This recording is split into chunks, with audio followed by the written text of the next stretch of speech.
No, I just wanted to bring up, excuse me, the makeup of the schedule is really, I think, balanced. It's a pretty good, I think, in my opinion, a really good schedule for this Minnesota team. You know the team better than I do, Daniel.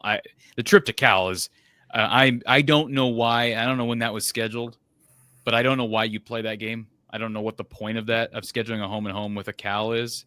You tell me, but I know it would never happen with Kirk. It wouldn't happen with Kirk prior to conference realignment, unless PJ's perspective on this is we got to go out to the West Coast anyways every year, so let's just add another one to the schedule. I don't know why you'd want to play a game against Cal in September on the road, home and home, I'm assuming. But I was just going to say the makeup of the schedule is very balanced because you don't play Michigan, you don't play Penn State, and the best teams they do play, they are on the road. Ohio State, Oregon, both on the road. But you play Ohio State in early October, you play Iowa in late October, you play Oregon in mid-November, and then you finish off with the rivalry game against Wisconsin at home. So, you know, if I know you brought up the playoff at the beginning, if this team is halfway decent, you're going to have a chance to get to 9 wins, even if you lose to the 3 best teams, which are probably Ohio State, Oregon, and Iowa. Yeah, and I mean, scheduling is just one of those things where it's scheduled so far in advance that, like, even the current coaching staff doesn't have a lot of control over, like, they what didn't the have scheduling looks. PJ Fleck didn't have control over Cal? That was scheduled long before him, I think. I think that was a scheduled matchup before. How long has PJ been in Minnesota? Sure. Wait a minute. Wait a minute. How long has PJ been in Minnesota, Mark? He's your 2017, right? He's your boy. 2017. You're telling me that game was scheduled almost a decade ago? I think it was scheduled just before he came, maybe. It was really, really close. I'm not sure, though. That's incredible. It could be that he just got there, but it was close. Yeah. So, I mean, I look at the schedule, you know, West Coast trips. Minnesota's done them before. They went to Fresno State, played. So they kind of have some experience in how to handle those type of games. But it is a lot of unknown, like you say. You know, Cal had some late transfer portal losses, especially in that, you know, running back room. Ott going to Oklahoma and Jack Endry's going to Texas, the tight end.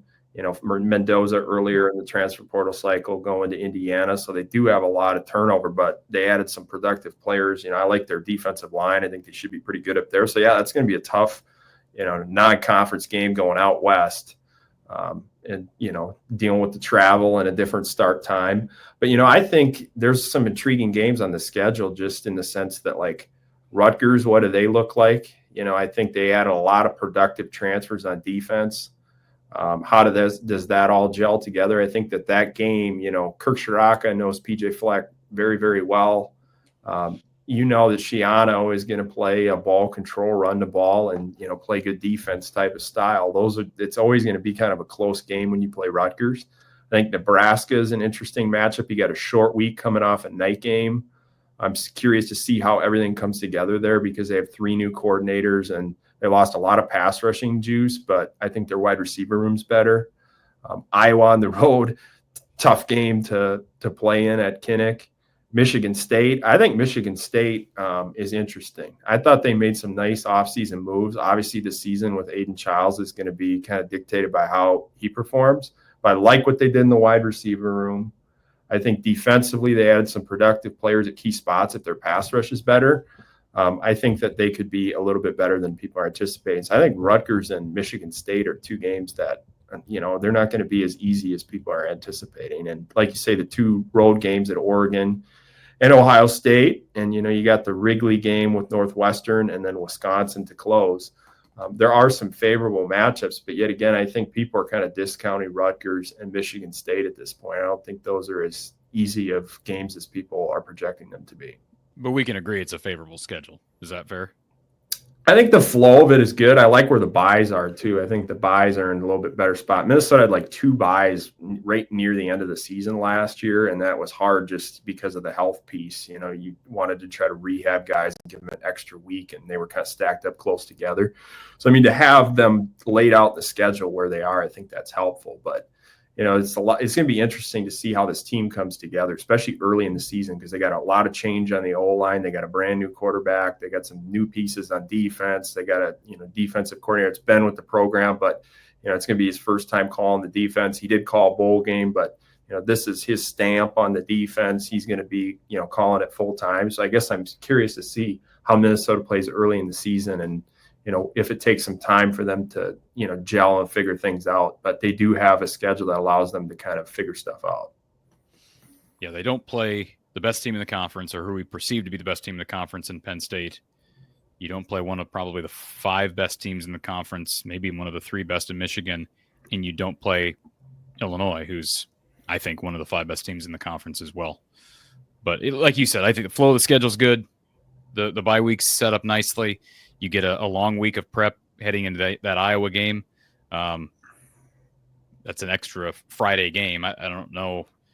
How many Friday games are there typically on a Big Ten schedule, Daniel? You probably know this. Iowa's a little different because they play the Black Friday game every year, plus another one. Well, sometimes teams get 2. I mean, I look at last year, Michigan State had 2. They had to play Oregon and Purdue on a Friday night in their schedule. So I think it's usually, if Minnesota didn't get a Friday one last year. So I guess it kind of varies on how they distribute it. I think some teams get them and they get multiple ones. I guess I'm kind of curious. That is a great question about how they handle that and distribute it. So, last year was the first Fox formation of these Friday night games with the Big Ten, but they also worked in the Big 12, and I think the ratio was like 12-3. It was almost all Big Ten, but they did a few with the Big 12.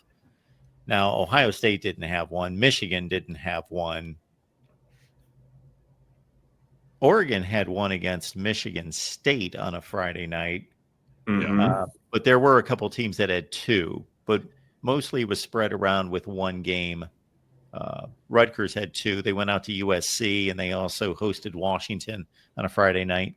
What a great week talk about scheduling makeup, Daniel, but what a great time to go to Autzen.